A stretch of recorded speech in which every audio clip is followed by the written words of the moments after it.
In this video, I'll show you how to buy crypto on Jupiter Exchange. First, open your Solana wallet, such as Phantom, Solflare, or Backpack. Make sure your wallet is already set up and connected to the Solana network. You should also have some Sol in your wallet because Sol is needed to pay network fees for transactions.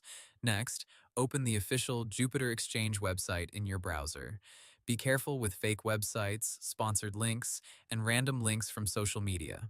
Always double check that you are using the real Jupiter website before connecting your wallet. Once the website opens, click Connect Wallet and choose the wallet you want to use. Your wallet will show a connection request. Review the website name carefully, then approve the connection. Now go to the swap section. In the first token box, choose the crypto you want to spend.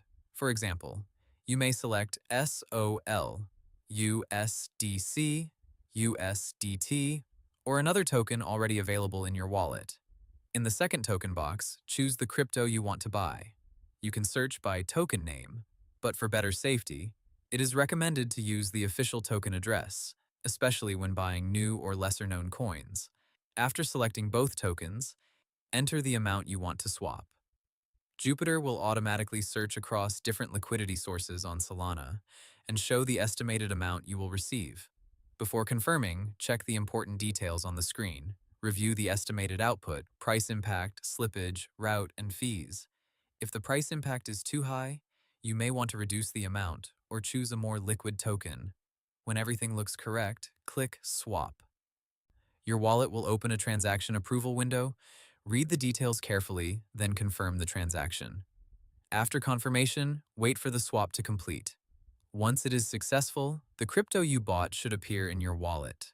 If you do not see it immediately, search for the token in your wallet or add it manually using the token address. Always remember that crypto prices can move quickly, and blockchain transactions usually cannot be reversed.